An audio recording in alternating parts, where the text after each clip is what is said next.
आराधना करूं, सर को मैं झुकाऊं, यीशु सिर्फ तू ही है मेरा खुदा। तू है अति सुंदर, तू है अति योग्य, तू है अति अद्भुत मुझको। क्या मिलकर गा सकते हैं? आराधना करूं, सर को मैं झुकाऊं, यीशु सिर्फ तू ही मेरा खुदा। तू है अति सुंदर, तू है अति योग्य, तू है अति अद्भुत मुझको। जग ज्योति, जग ज्योति, तू इतना अंधकार में तूने मेरी आंखें खोल दी। खूबसूरती, तुझे चाहूं पूरे दिल से, आशा जीवन मेरे संग की। आराधना करूं, सर को मैं झुकाऊं, यीशु सिर्फ तू ही मेरा खुदा। तू है अति सुंदर, तू है अति योग्य, तू है अति अद्भुत मुझको। राजानन, तू है सबसे है ऊंचा, महिमा में विराजमान। नम्र होकर आया, संसार को बनाया, उसमें प्रेम के खातिर हुआ गरीब। वो राजानन, तू है सबसे है ऊंचा, महिमा में विराजमान। नम्र होकर आया, जिस संसार को बनाया, उसमें प्रेम के खातिर हुआ गरीब। आराधना, आराधना करूं, सर को मैं झुकाऊं, यीशु सिर्फ तू ही मेरा खुदा। तू है अति सुंदर, तू है अति योग्य, तू है अति अद्भुत मुझको। ओ आराधना करूं, सर को मैं झुकाऊं, यीशु सिर्फ तू ही मेरा खुदा। तू है अति सुंदर, तू है अति योग्य, तू है अति अद्भुत मुझको। आराधना करूं, सर को मैं झुकाऊं, यीशु सिर्फ तू ही मेरा खुदा। तू है अति सुंदर, तू है अति योग्य, तू है अति अद्भुत मुझको। क्या हम कह सकते हैं? आराधना करूं, सर को मैं झुकाऊं, यीशु सिर्फ तू ही मेरा खुदा। तू है अति सुंदर, तू है अति योग्य, तू है अति अद्भुत मुझको। क्या हम कह सकते हैं? आराधना करूं, सर को मैं झुकाऊं, यीशु सिर्फ तू ही मेरा खुदा। तू है अति सुंदर, तू है अति योग्य, तू है अति अद्भुत मुझको। आराधना करूं, सर को मैं झुकाऊं,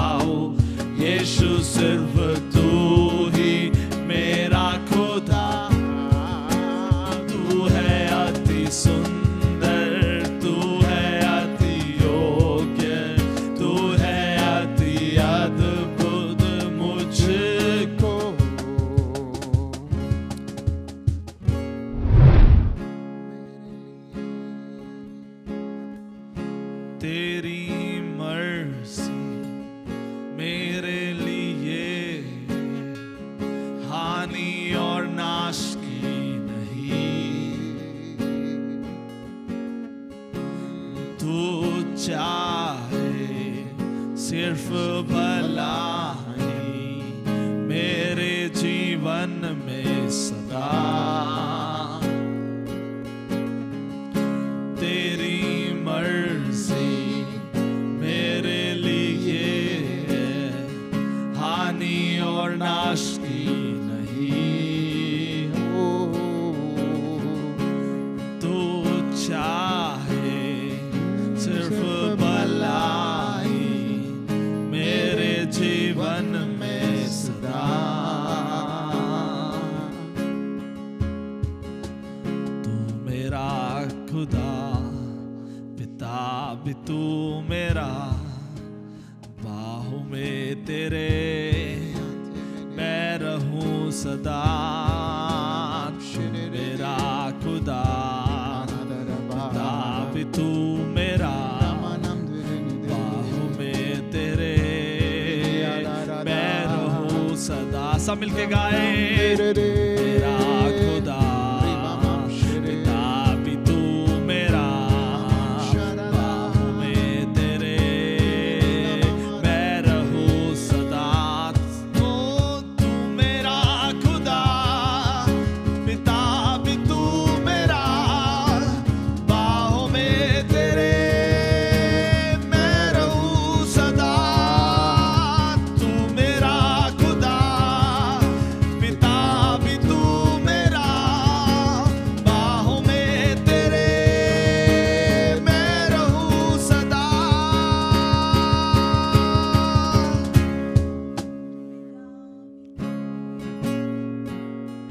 क्या हम कह सकते हैं परमेश्वर तू मेरा पिता है और तू मेरा खुदा भी है? गीतकार कहता है तू मेरा खुदा और पिता भी है तू मेरा। इसका मतलब क्या है? इस पृथ्वी को रचने वाला भी तू है और इस पृथ्वी के रचना को इतने महान परमेश्वर तू कितना भी महान है, वो मेरा पिता भी है। कितनी महान बात है कि इस पृथ्वी को सारे चीजों को 6 दिन में बनाया, वो परमेश्वर आपका पिता है। इससे महान बात और क्या हो सकती है? क्या हम मिलकर इस गीत को गा सकते हैं? मैं चाहा हूं तेरी योजना है, मैं जैसा हूं तेरी रचना।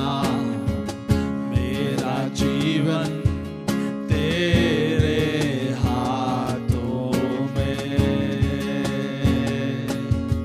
तेरे हाथों। मैं चाहा हूं तेरी योजना है, मैं जैसा हूं तेरी रचना। मेरा जीवन तेरे हाथों में, तेरे हाथों में। तेरी मर्जी तेरी ही मर्जी मेरे लिए हानि और नाश की नहीं। ओ तू चाहे सिर्फ भलाई मेरे जीवन में सदा। तेरी मर्जी तेरी मर्जी मेरे लिए हानि और नाश की नहीं। तू चाहे सिर्फ भलाई मेरे जीवन में सदा। मैं हूँ अटल तेरे वादों पे, ना कोई शस्त्र रोकेगा मुझे। जंजीरों को तोड़ा है तूने।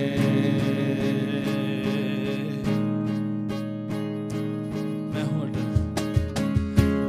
हूँ अटल तेरे वादों पे, ना कोई शस्त्र रोकेगा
such a joy to be here with you all once again. We want to invite you to our service, and we're so happy that you could join us through our YouTube streaming here. So we are learning about some attributes that Peter spoke from his epistle about how a believer should be. And last week we learned about how faith and goodness is important. Goodness or moral excellence is of utmost importance. And Peter very specifically mentions many other criteria, about 8 qualities that is required in a believer. And Peter goes on to explain it very beautifully. And today we're going to go a little ahead in this particular portion. I would encourage you to stick to us. If you have missed our previous sessions, you may please go back to our Sunday service, last Sunday service message. You would get the link and the details of what we spoke yesterday. So today we're going to drag your attention to the book of 2 Peter, दूसरा पत्रोस का पुस्तक, पहला अध्याय, उसका 5, 6, 7, 8 और 9 वाक्य फिर से हम पढ़ेंगे. उसके बाद हम आज के इस विषय पर, आज मुद्दे पर हम बात करेंगे. For this very reason, make every effort to add to your faith goodness, and to goodness knowledge, and to knowledge self-control, and to self-control perseverance, and to perseverance godliness, and to godliness mutual affection, and to mutual affection love. For if you possess these qualities in increasing measure, they will keep you from being ineffective and unproductive in your knowledge of our Lord Jesus Christ. So प्रेरित पत्रोस यहाँ पर ये 8 बातों को कहता है, और उसका मुख्य बात ये है, 8वां वाक्य में जरा 8वां वाक्य पढ़ेंगे हम.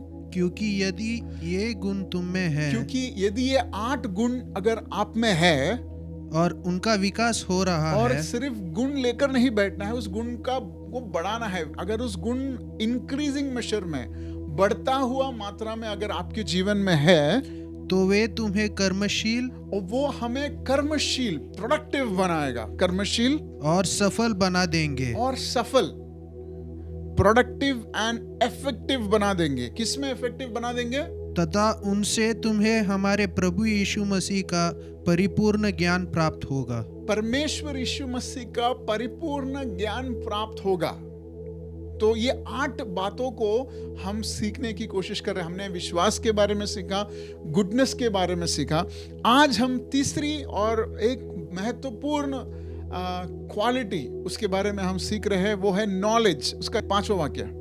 सो इसलिए अपने विश्वास में उत्तम गुणों को, उत्तम गुणों में ज्ञान को, उत्तम गुणों में ज्ञान को, नॉलेज को, इस नॉलेज के बारे में हम अभी कुछ समय सीखने की कोशिश करेंगे.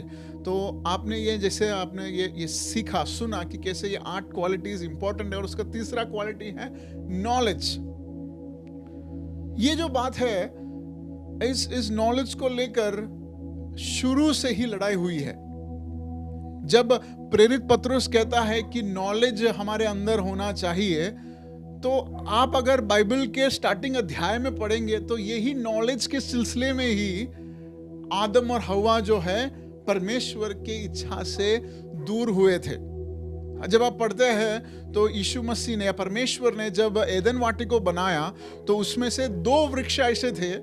उस 2 वृक्ष को में से परमेश्वर ने कहा कि एक वृक्ष से आपको नहीं खाना है. और वो वृक्ष की खूबी क्या थी कि वो ज्ञान का वृक्ष था. क्या हम पढ़ेंगे उस अध्याय को? उत्पत्ति का पुस्तक, उसका 2 अध्याय और उसका 9वां वाक्य का आखिरी भाग. तो एदन वाटिका में परमेश्वर ने सारे अच्छे पौधों को, पेड़ों को उगाया.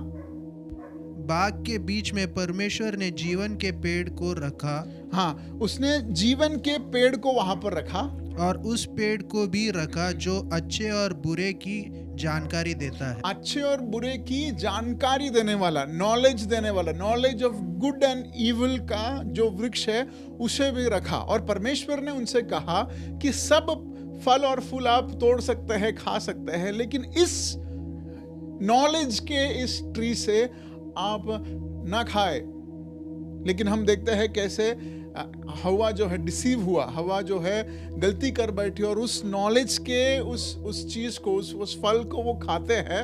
और फिर हम देखते हैं कि कैसे वो अपने आप को, वहां पे लिखा है कि दे फाउंड देमसेल्फ नेकेड, वो अपने आप में उस शर्मिंदगी उनमें आई और वो परमेश्वर से चुप बैठे। दे हिड देमसेल्फ फ्रॉम गॉड, और परमेश्वर की उपस्थिति से वो बाहर गए।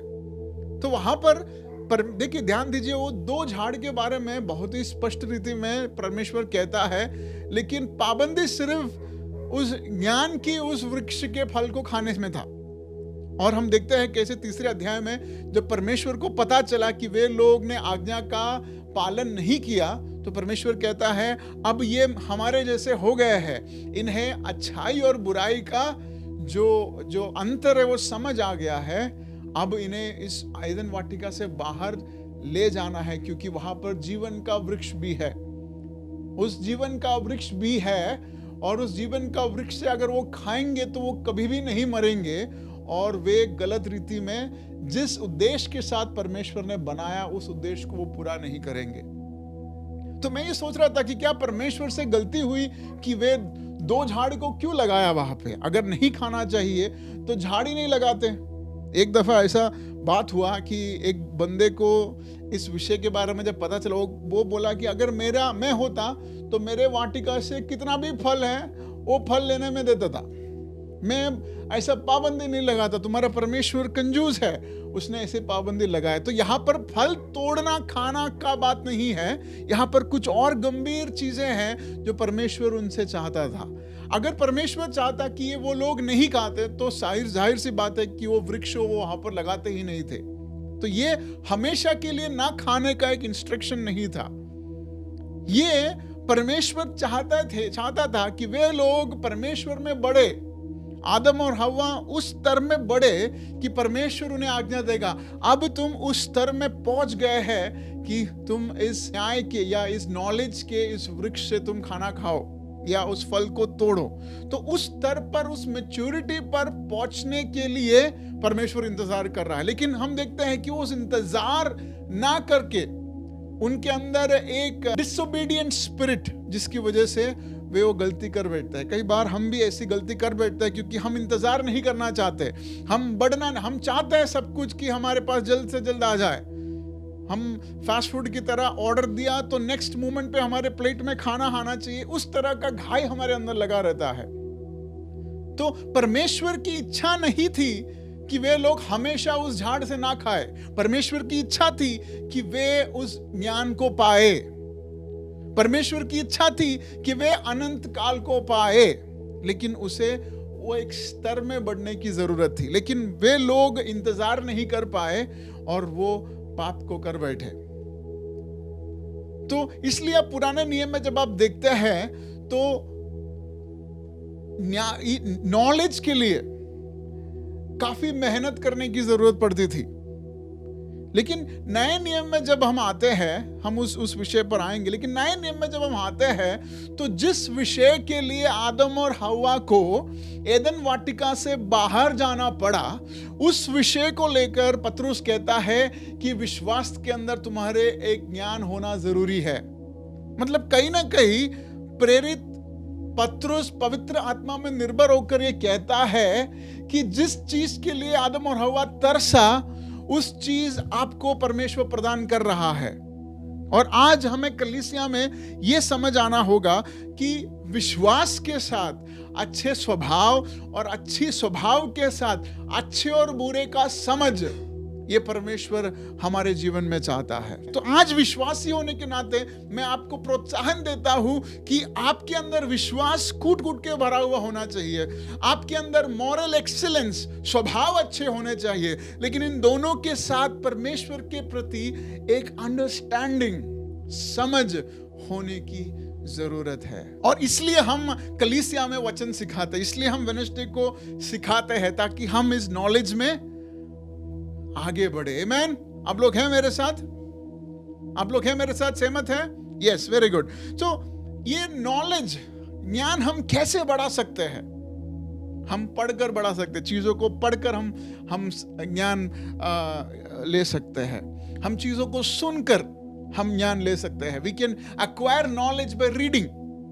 We can acquire knowledge by listening. ये दो चीजें ना सबसे साधारण है। जैसे आप आज जब मैं कह रहा हूं, आप सुन रहे हैं, इसकी वजह से आपको कुछ ज्ञान बढ़ रहा है, मतलब आप सुन रहे हैं। लेकिन जब आप बुक पढ़ते हैं, जब आप बाइबल पढ़ते हैं, तो उस समझ में भी, उस पढ़ने से भी आपका ज्ञान जो है बढ़ता है। तो ये दो चीजें जो है, ये आम बात है। ये केवल मसीह के लिए नहीं, परंतु जो मसीह यीशु में विश्वास नहीं करते हैं उनके लिए भी ये लागू है। तो आज मैं आपको पढ़ना चाहिए, सुबह उठकर 20 मिनट बाइबल पढ़ना चाहिए, 10 मिनट यूट्यूब का प्रचार सुनना चाहिए, ये कहकर मैं आज अपना मैसेज कंक्लूड नहीं करूंगा। लेकिन आज आपको एक और नया तरकीब आपको मैं इंट्रोड्यूस करना चाहूंगा, जिससे आप अपने ज्ञान को बढ़ा सकते हैं। क्योंकि आज हमारे लिए केवल हमारे सेंसेस को, या ये आईज हमारा सेंसेस है, मतलब हम देख सकते हैं, कान हम सुन सकते हैं, ये सेंसेस है। ये सिर्फ सेंसेस को डेवलप करने से जो नॉलेज हो सकती है उसकी लिमिटेशन है। क्या है? पहला, हम अपना ज्ञान कैसे बढ़ा सकते हैं? हम सुनकर, चीजों को सुनकर, बोलिए सुनकर हम बढ़ा सकते हैं, बाय लिसनिंग। चीजों को देखकर हम बढ़ा सकते हैं, बाय रीडिंग। और ये व्यक्ति जिसके बारे में हम चर्चा करने जा रहे हैं, वो ना पढ़कर ना सुनकर, परंतु वो बोलकर, by speaking he received knowledge. क्या कहकर? बोलकर। उसने केवल बोला और उसका ज्ञान जो है वो बढ़ गया, और उसका नाम है सलोमोन राजा। जब आप दूसरे chronicles, the book of second chronicles chapter 1 जब हम पूरा पढ़ेंगे, तो वहां पे देखता है कि वो परमेश्वर से कहा, he spoke to God and said, Lord I need wisdom, मुझे ज्ञान की जरूरत है। और उसने कुछ पढ़ा नहीं, शायद पढ़ा होगा लेकिन उस समय पर नहीं पढ़ा, उसने कुछ सुना नहीं, उसने केवल बोला परमेश्वर से कि मुझे ज्ञान में बढ़ना है परमेश्वर। और हम देखते हैं कि इस संसार में अभी भी सलोमोन के ज्ञान के बारे में विशिष्ट बातें अभी भी कहती है।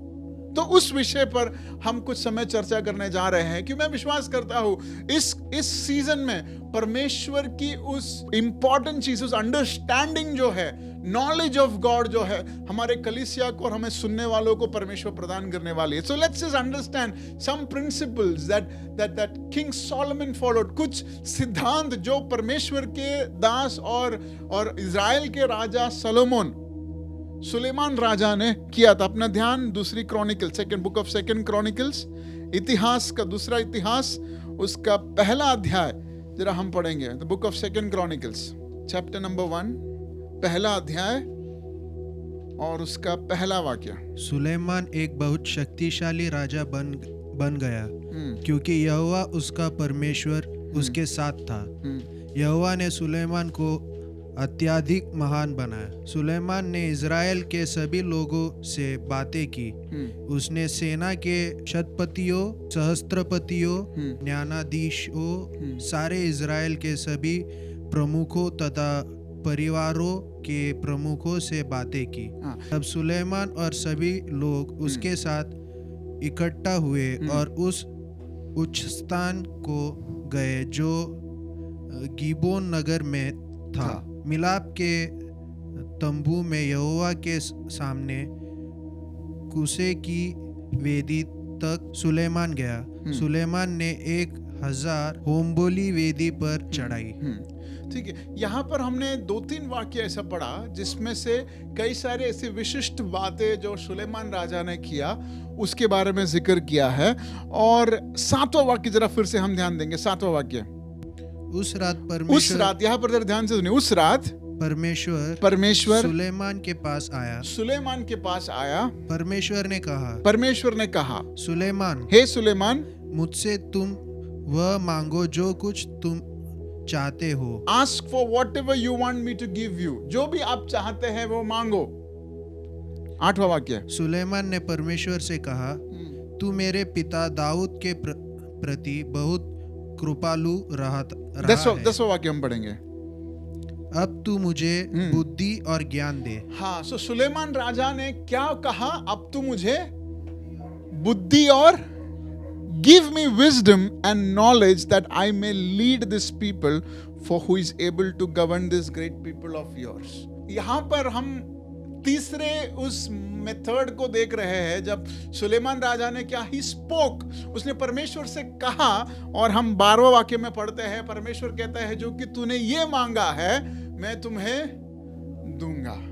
तो हम पतरस के उस अध्याय में हम पढ़ने की कोशिश कर रहे हैं कि हमारे विश्वास जीवन में न केवल विश्वास, न केवल अच्छा स्वभाव, परंतु बुद्धि और ज्ञान की भी जरूरत है। और बुद्धि और ज्ञान कैसे हम प्राप्त करें उसके बारे में हम सीख रहे हैं। और हमने ये आपको बताने की जरूरत नहीं, अगर हम पढ़ेंगे तो सीखेंगे, सुनेंगे तो सीखेंगे। लेकिन आज कलीसिया को क्या जरूरत है? कलीसिया को बोलकर परमेश्वर से प्राप्त करने की जरूरत है, क्योंकि जो परमेश्वर से हम प्राप्त करते हैं वो हमारे जीवन से कभी भी हट नहीं सकता।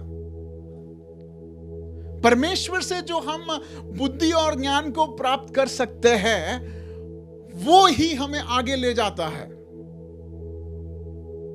इसका यह मतलब नहीं कि आप अपना अभ्यास करें नहीं, इसका यह मतलब नहीं कि आप स्कूल ना जाए, इसका यह मतलब है कि उन सब बातों से बढ़कर आपको परमेश्वर के ऊपर निर्भरता रखनी चाहिए कि मेरा समझ जो है मेरी किताब से नहीं, मेरा समझ जो है किसी व्यक्ति के कहने से नहीं, मेरा समझ परमेश्वर से आता है। और जिस व्यक्ति का आधार परमेश्वर पर है, जिस व्यक्ति परमेश्वर पर अपनी समझ का आधार रखता है, वो कभी भी इनएफेक्टिव और अनप्रोडक्टिव नहीं हो सकता। सलोमन के बारे में आप कहते हैं he was one of the richest kings of the world, दुनिया के सबसे अमीर राजाओं में से थे। उसने जो परमेश्वर का भवन बनाया वो इतना सुंदर बनाया कि अभी भी लोग उसकी तारीफ करते हैं। क्यों? क्योंकि उसकी समझ किससे थी? परमेश्वर से थी। जीपीआरसी कलीसिया के सारे लोगों की, मुझे सुनने वाले सारे लोगों की ये इच्छा होनी चाहिए कि मेरा समझ किसी किताब से नहीं, मेरा समझ परमेश्वर से आना है। और वो पाने के लिए सबसे आसान चीज क्या है? परमेश्वर से कहो। You speak to God, ask the lord, amen. लेकिन सलोमन राजा एक दिन सुबह उठकर ये नहीं कहा परमेश्वर मुझे बुद्धि दो। सलोमन राजा अचानक से कुछ खेल रहा था, उसे याद नहीं आया कि आज मुझे परमेश्वर से मांग करना है। उसने मांग किया और परमेश्वर ने दिया। उसके जीवन में कई सारे ऐसी बातें हैं जो हम सीखेंगे, जो उसे काबिल बनाया कि वो परमेश्वर की उपस्थिति में जाकर मांगे और उसकी मांगे परमेश्वर पूरी कर पाए। ये सलोमन जो है, इसके बारे में अगर आप पढ़ते हैं तो ये परमेश्वर नियुक्त दाऊद के बाद इजराइल का राजा था। लेकिन दाऊद के कई सारे लड़के थे, he had many sons। लेकिन जब सलोमन के बारे में आप पढ़ते हैं तो सलोमन के बारे में वहां पे लिखा है दूसरा सामुएल का पुस्तक, उसका 12वां अध्याय, उसका 24वां वाक्य में जब हम ध्यान देते हैं तो वहां पे परमेश्वर कहता है he loved Solomon। जब दाऊद को बर्शेबा से, ये सलोमन राजा का माँ का नाम बर्शेबा था, और जब बर्शेबा से जब ये सोलोमन पैदा हुआ, पैदा होते ही परमेश्वर कहा that he loved Solomon। परमेश्वर ने क्या कहा कि वो सोलोमन से प्यार करता है। और वो नातान जो उस समय का जो प्रवाचक था, नातान नबी था, उससे कहकर बोलता है कि तू जा और दाऊद से कहे कि इसका नाम जदीदा रख। और जदीदा का मीनिंग क्या है? Friend of God. मतलब ये सलोमन राजा ने परमेश्वर के लिए कोई भेंट नहीं चढ़ाया, ये सलोमन राजा सिर्फ पैदा हुआ था। और जैसे ही वो पैदा हुआ, परमेश्वर कहता है आई लव हिम। परमेश्वर क्या कहता है? मैं इस सलोमन राजा से प्यार करता हूं, ये मेरा दोस्त है। तो ये सलोमन राजा की मांग को परमेश्वर क्यों सुना? क्योंकि परमेश्वर सलोमन राजा से प्यार करता था। बोलिए, सलोमन राजा से क्या करता था? वो सलोमन को अपना दोस्त मानता था। कौन मानता था? तो यहां पर देखिए, ये सलोमन ने कोई दोस्ती निभाई इसलिए नहीं परमेश्वर ने उसे दोस्त कहा। सलोमन ने कुछ प्यार भरी बातें किया, इसलिए नहीं परमेश्वर ने कहा कि मैं उससे प्यार करता हूं। सलोमन को परमेश्वर इसलिए प्यार किया क्योंकि वो दाऊद का संतान है, क्योंकि उसका नाता किससे है? दाऊद से है। और दाऊद कौन है? परमेश्वर के हृदय का एक व्यक्ति। तो यहां पर हमारे जीवन में, कलीसिया में, आपको एक फर्स्ट पॉइंट ये कहना चाहता हूं कि आपकी मांगे, परमेश्वर अगर आपकी मांगों को सुनना है और आज आपको एक विजडम एंड अंडरस्टैंडिंग देना है, तो कहीं ना कहीं आप एक रिलेशनशिप में परमेश्वर के साथ आना बहुत जरूरी है। The only thing that qualified Solomon that God would love him and call him as a friend is that he was the son of David. एक ही क्वालिटी था सोलोमन का, क्या था? कि वो दाऊद का पुत्र था। और नए नियम में हम कौन है? हम परमेश्वर के पुत्र है। तो जो सलोमन, ये सलोमन जो है, जब परमेश्वर ने कहा कि मैं उससे प्यार कर रहा हूं, और सलोमन ने कहा कि जब मैं उसे दोस्त बुला रहा हूं, तो यहां पर सलोमन की कोई कर्म की वजह से नहीं, ठीक उसी तरह हमारी कोई कर्म की वजह से हमें परमेश्वर ने अपना पुत्र नहीं बनाया। परमेश्वर की कृपा।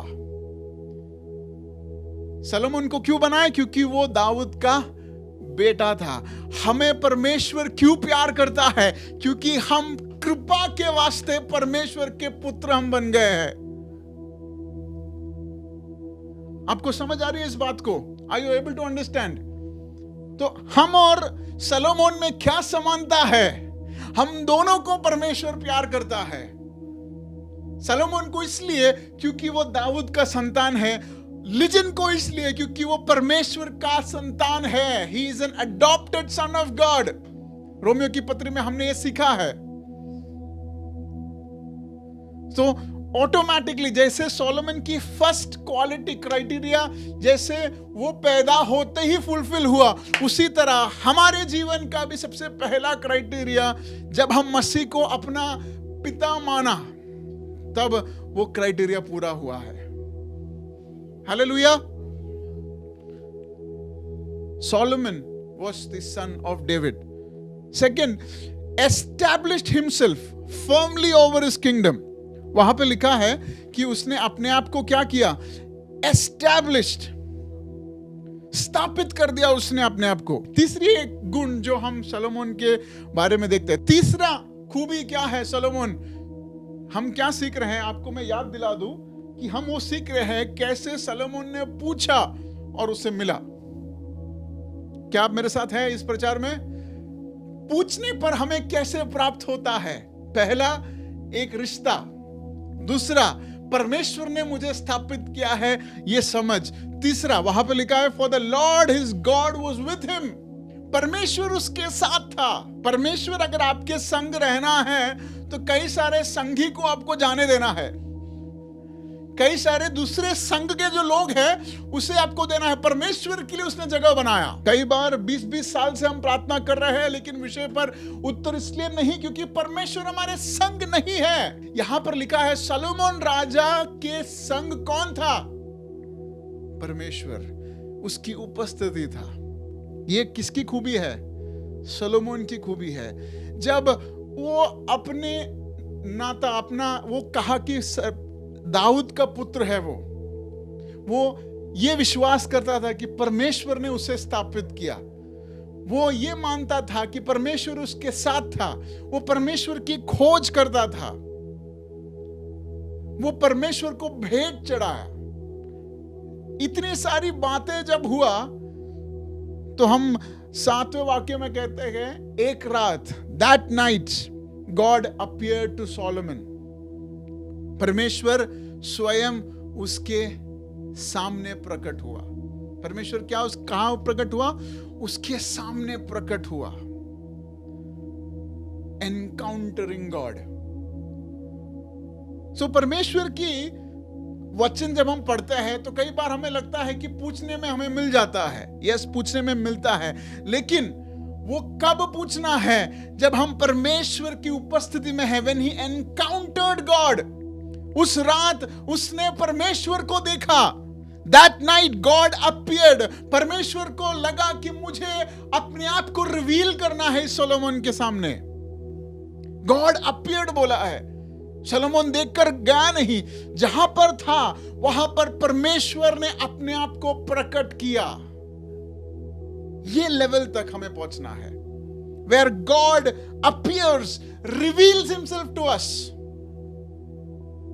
That is the essence of this message. लेकिन हमें किसी ने ब्लाइंड करके रखा है. Knock and it will be opened. Ask and it shall be given to you. But there is a route to it. It has to be in the presence where God reveals himself to us. वहां पे 8वें वाक्य में Solomon answered God, you have shown great kindness to David my father and have made me a king. 10वां वाक्य, give me wisdom Lord. परमेश्वर मुझे बुद्धि दो. परमेश्वर हमें यह सिखाने की कोशिश कर रहा है. Yes, we can acquire wisdom and knowledge through reading and through listening, but there is a better way. A better way is to ask the Lord. परमेश्वर से पूछो. और ऐसे ही नहीं, अपने अस्तित्व को समझकर कि you are already loved by God. परमेश्वर आपसे प्यार करता है. He is a friend to you. परमेश्वर आपका दोस्त है. He has established you. परमेश्वर ने आपको स्थापित किया है और उसकी उपस्थिति तुम्हारे साथ है. उसकी उपस्थिति को खोजो and wait for him to reveal himself. और फिर जब परमेश्वर की उपस्थिति जब आपके सामने होगा तो आप वही पूछोगे जो परमेश्वर के हृदय का है. जब आप परमेश्वर की उपस्थिति में परमेश्वर से मांग करोगे तो आप ये नहीं बोलोगे कि परमेश्वर मुझे कार चाहिए, बंगला चाहिए. आप वो पूछोगे जो परमेश्वर के हृदय का है. हालेलुया. ये स्तर में हमें बढ़ना है. और प्रेरित पत्रोस यही कहता है, to your faith add goodness, to your goodness add wisdom. इस नॉलेज को जो परमेश्वर से आता है, उस नॉलेज को आपके विश्वास जीवन में बढ़ाओ. बाकी सब नॉलेज आपको कहीं नहीं ले जाएगा, पर परमेश्वर से जो विश्वास, जो नॉलेज है, जो विजडम है, that will take you to places. Hallelujah. कितने लोगों को इस परमेश्वर के ज्ञान की जरूरत है? उसका एटलीस्ट 5 स्टेप्स हमने आपको बताया. उसमें से पहला स्टेप, एक बेटा. ऑलरेडी हम विश्वास में परमेश्वर का संतान है. दूसरा, परमेश्वर ने हमें स्थापित किया है. ऑलरेडी ही हैज एस्टैब्लिश्ड अस. तीसरा, परमेश्वर हमारे साथ है. लेकिन चौथा और पांचवा हमें बार बार लगातार कर. इसलिए पत्रोस कहता है, मेक एवरी एफर्ट्स. सारी एफर्ट्स डालो ताकि तुम परमेश्वर की खोज करो और परमेश्वर की उपस्थिति को तुम्हारे जीवन में पाओ. ये these two things is where GPRC needs to work on. ये 2 चीजें हैं जो हमें और कार्य करना है. परमेश्वर, तेरी खोज में करना चाहता हूं और मैं तेरी उपस्थिति को पाना चाहता हूं. I want you to reveal yourself to me, Lord. कोई प्रचारक बोलकर आपका रेवलेशन नहीं चाहिए. मुझे आप अपने आप को रिवील करता हुआ मैं पाना चाहता हूं. I want you to reveal yourself to me, Lord. Because that's when you ask and God gives his wisdom. तब आप पूछते हैं और परमेश्वर की उस ज्ञान आप पाते हो.